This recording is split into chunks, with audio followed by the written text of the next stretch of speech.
Hello बच्चों, स्वागत है आपका अपने चैनल सिंपल फिजिक्स में। धारावाही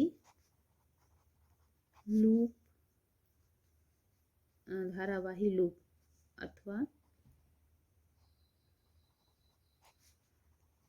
कुंडली के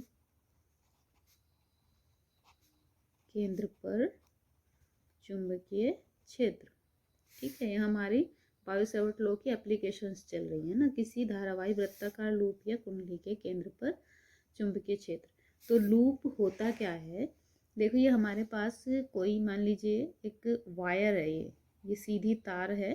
अगर हम इसको घुमाकर इस तरह से मोड़ दें, इसको हमने ऐसे मोड़ दिया तो ये लूप बन गया है। ठीक है, इसको हम लूप कहते हैं। तो हमें इस लूप के केंद्र पर चुंबकीय क्षेत्र ज्ञात करना है। तो हम अपना डायग्राम बनाते हैं। तो ये हमारा, ये मान लीजिए कि ये इस तरह से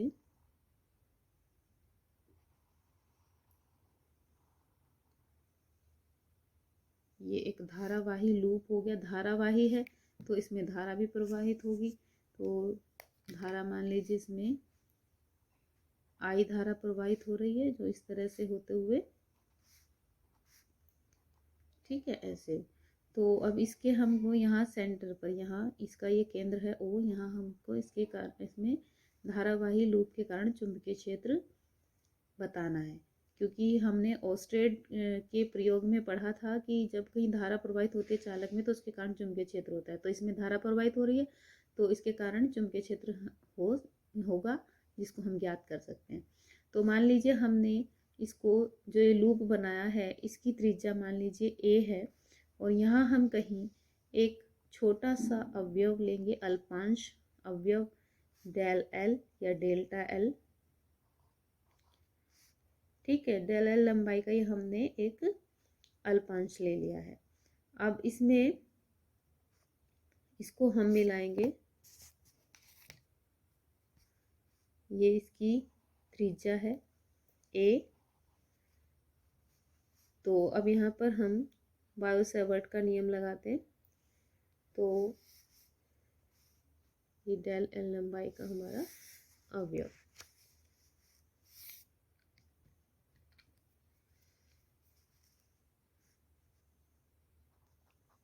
माना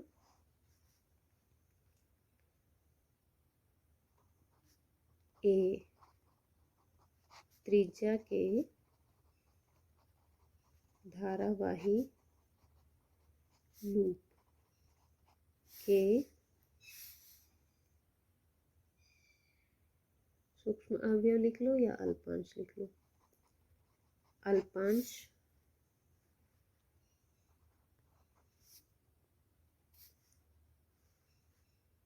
के कारण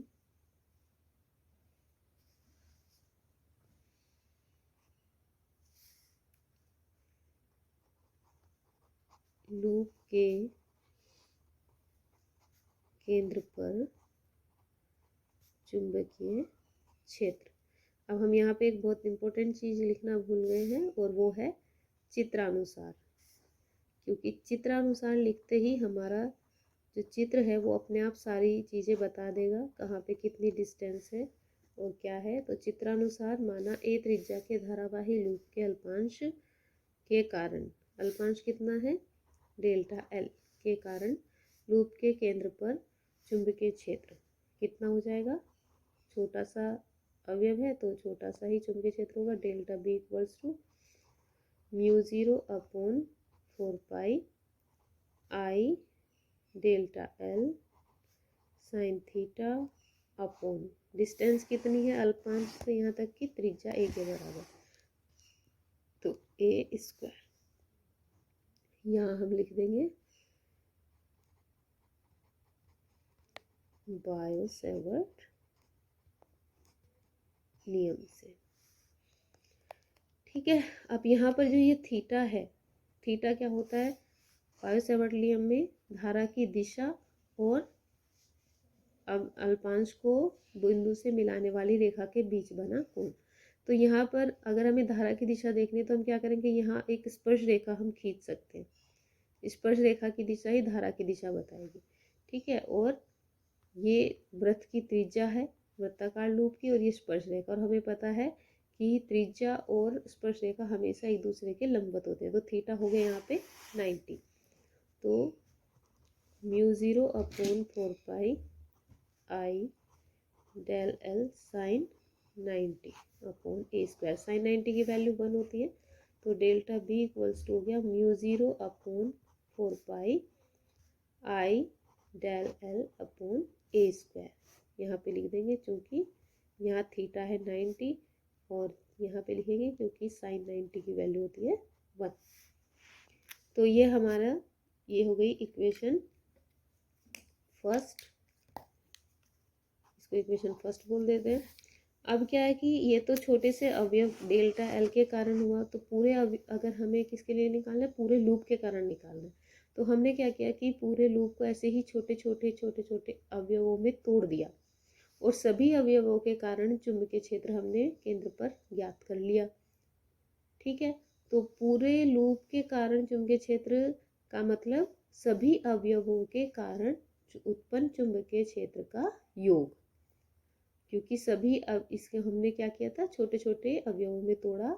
हर अवयव के कारण चुंबकीय क्षेत्र इतना होगा, तो पूरे लूप के कारण चुंबकीय क्षेत्र मतलब सभी अवयवों के कारण उत्पन्न चुंबकीय क्षेत्र का योग।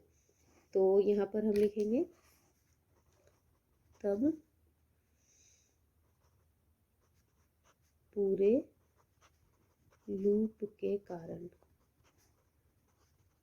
केंद्र पर चुंबकीय क्षेत्र। तो हम क्या करेंगे, सभी अब बड़ा है तो चुंबकीय क्षेत्र बड़ा हुआ, तो ये जो हमने एक अवयव के कारण निकाला है चुंबकीय क्षेत्र, ऐसे सभी चुंबकीय क्षेत्रों को हम जोड़ देंगे, यानी सिग्मा डेल्टा बी की वैल्यू इक्वेशन फर्स्ट से हमारी ये है। तो μ0 upon 4 pi I delta L upon A square, ठीक है। अब इसमें क्या होगा कि जब हम इस तरह की सारी वैल्यूज़ को जोड़ेंगे तो μ0 अपॉन 4 पाई सभी वैल्यूज़ में आएगा, तो ये हमारा कॉमन आ जाएगा बाहर सब में से। सिग्मा का मतलब जोड़ना है। आई जो है धारा है, ये भी सभी अवयवों में कॉमन होगी, तो ये भी कॉमन है, बाहर आ जाएगी। जो लूप की त्रिज्या है ये भी सभी अवयवों में कॉमन है, ये भी बाहर आ जाएगा, कॉमन आ गया बाहर। तो बचा क्या, sigma delta L. Delta L क्या है, एक अवयव की लंबाई। सिग्मा का मतलब सभी अवयवों की लंबाइयों का योग। तो जब हमने क्या किया था, इस लूप को अवयवों में तोड़ा था, तो सभी अवयवों की लंबाई का जब योग करेंगे तो ये लूप बन जाएगा, यानी लूप की परिधि, वृत्ताकार लूप की परिधि। और वृत्त की जो परिधि होती है वो क्या होती है, 2 पाई इंटू त्रिज्या, यानी 2 पाई इंटू रेडियस। तो यहाँ रेडियस है तो ये हो जाएगा 2 पाई ए। तो ये एक ए से एक ए कैंसिल हो जाएगा, ये पाई से पाई कैंसिल हो जाएगा, ये 2 से 4 कैंसिल होके 2 आ जाएगा। तो हमारे पास जो चुंबकीय क्षेत्र आएगा पूरे लूप के कारण, ये कितना हो जाएगा, μ0 अपॉन 2, और बचा क्या, आई, μ0 आई अपॉन 2 ए, ठीक है।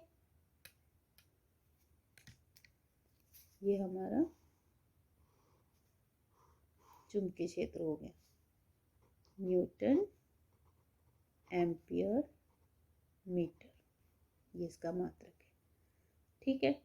अब ये तो रहा लूप। अगर ये कहेगी कुंडली के कारण चुंबकीय क्षेत्र, अब कुंडली क्या होती है, कुंडली होती है कि जैसे हमने अभी देखा था लूप, तो इसी तरह से अगर ये तो एक लूप है, अगर हम बहुत सारे लूप को जोड़ दें, या यूँ कहो कि इस तार को जो है एक लूप ना बनाकर कई सारे लूप बना दें ऐसे, तो ये कहलाती है कुंडली।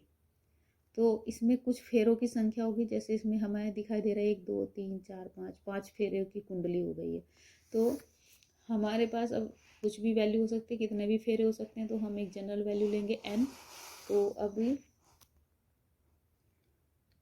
यहाँ पर हमारा हो जाएगा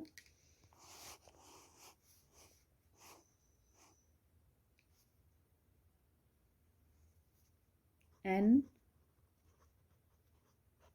फेरों वाली कुंडली के केंद्र पर चुंबकीय क्षेत्र।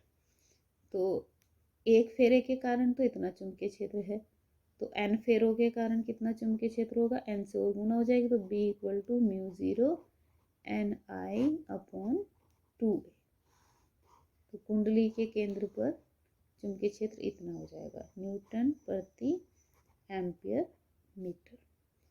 ये तो इसकी वैल्यू रही। अब क्या है कि अब हम निकालेंगे दिशा। तो दिशा निकालने के लिए पहली वीडियो में मैंने आपको बताया था दाएं हाथ की हथेली का नियम हम लगाएंगे। तो दाएं हाथ की हथेली का नियम लगाने के लिए हम वापस अपने डायग्राम पर चलते हैं। तो यहाँ पर क्या होता है दाएं हाथ की हथेली के नियम में कि अंगूठा धारा की दिशा में और उंगलियां उस दिशा में जहाँ हमें चुंबकीय क्षेत्र की दिशा ज्ञात करनी है। तो यहाँ पर हमारी जो आप ये देख रहे हैं कि जो धारा इस दिशा में, तो हमने यहाँ धारा की दिशा में रखा और ये उंगलियां इस बिंदु O के कारण, तो ये यहाँ पर ऐसे हमारी हथेली क्या है, नीचे की तरफ है। ठीक, तो